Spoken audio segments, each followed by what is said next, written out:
Assalamualaikum warahmatullahi wabarakatuh. Perkenalkan, nama saya Anissa Armila dengan NIM 2104694 dari Prodi Pendidikan Sejarah. Baiklah, di sini saya akan menjawab beberapa soal ulangan akhir semester Sejarah Indonesia Kuno tahun ajaran 2021-2022. Yang pertama, analisislah faktor yang menyebabkan pemindahan Kerajaan Mataram kuno ke Jawa Timur serta digantinya dengan nama Medang Kambulan. Lalu kaitkan dengan pemindahan ibu kota pada negara-negara lain tapi tidak merubah nama negara tersebut. Pada masa pemerintahan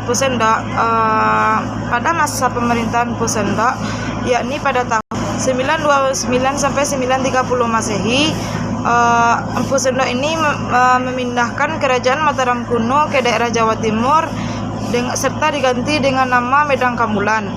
Disebabkan oleh beberapa faktor, diantaranya yaitu faktor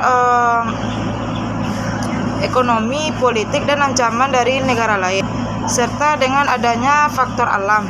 Pada saat di Mataram kuno, itu daerah kerajaan wilayah Mataram kuno sering terdampak bencana alam seperti letusan gunung berapi sehingga menimbulkan banyak korban jiwa terhadap rakyatnya.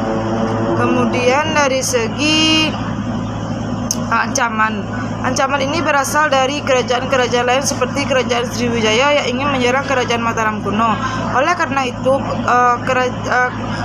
itu Raja Pusendok berusaha untuk memindahkan Kerajaan Mataram kuno ke daerah tempat yang lebih aman serta mengganti namanya untuk menghindari ancaman dari Kerajaan Sriwijaya.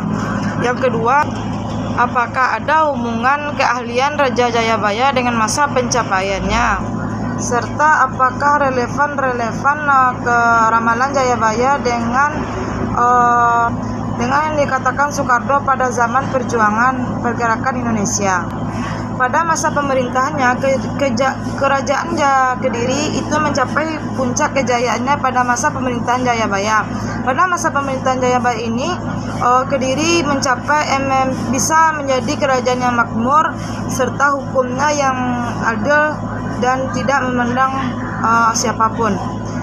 Pada Jayabaya ini, dia merupakan seorang peramal yang ramalannya itu bisa dibuktikan kebenarannya. Lalu ramalan Jayabaya ini ada hubungannya dengan kejayaan yang dicapainya pada masa pemerintahannya. Dari sekian banyak ramalan Jayabaya yang ia kemukakan, ada satu ramalan yang relevan dengan masa pemerintahan Soekarno pada saat itu, yaitunya akan hadirnya seorang Ratu Adil. Maksud dari akan hadirnya seorang Ratu Adil adalah maksud dari kedatangan Ratu Adil ini adalah merupakan akan ada seseorang yang akan datang ke Nusantara, terutamanya Indonesia, yang akan menjadi titik tonggak untuk mencapai kemerdekaan negara Indonesia atau menjadi penyelamat bangsa Indonesia. Maka dinamakan dengan Ratu Adil menurut ramalan Jayabaya. Kemudian soal nomor 3 adalah sejarah pendirian Kerajaan Singosari oleh Ken Arok itu banyak bertumpahkan darah dan penuh dengan pengkhianatan. Kemudian analisislah apa yang menjadi penyebabnya, serta apa hikmah yang bisa diambil dari peristiwa tersebut. Pada awalnya pendirian Kerajaan Singosari itu didirikan oleh Raja Kertajaya yang seorang raja yang kejam pada masanya. Pada saat itu Raja Kertajaya meminta kaum Brahmana untuk menyembahnya. Tetapi pada saat itu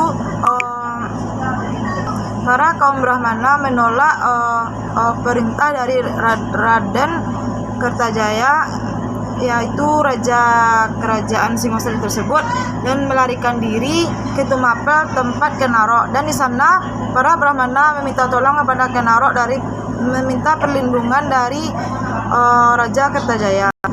Akibat ikut campurnya Ken Arok membuat Raja Kertajaya menjadi marah besar, sehingga terjadilah pertempuran hebat antara Raden Kertajaya dengan Ken Arok, sehingga pada waktu itu Raden Kertajaya mengalami kekalahan sehingga kerajaan Kediri jatuh ke tangan Ken Arok.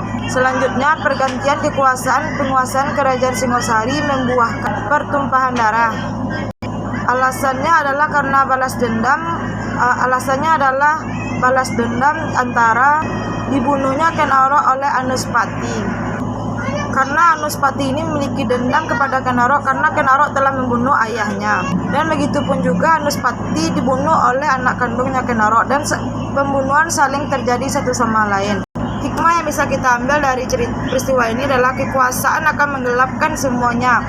Karena kekuasaan itu bisa membuat kita lupa akan semuanya, sehingga tidak tahu mana yang termasuk hubungan tali darah ataupun persaudaraan antara kerajaan satu dengan kerajaan lain. Oleh karena itu kita harus tahu porsi dalam kekuasaan sehingga tidak merugikan siapapun.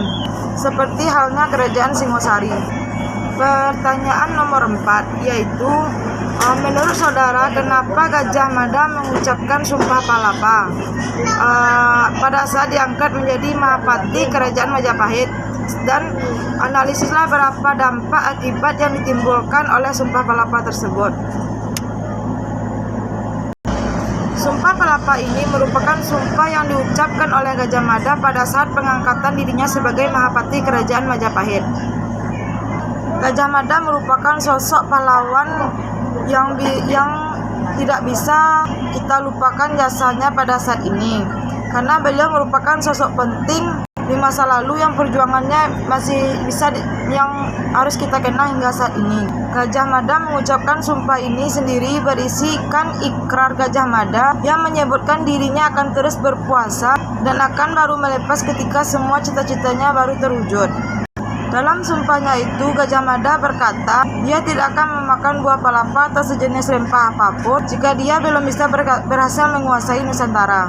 Kemudian ada beberapa dampak yang ditimbulkan oleh Sumpah Palapa Gajah Mada tersebut, diantaranya terjadinya peristiwa perang bubat antara Kerajaan Majapahit dengan Kerajaan Sunda.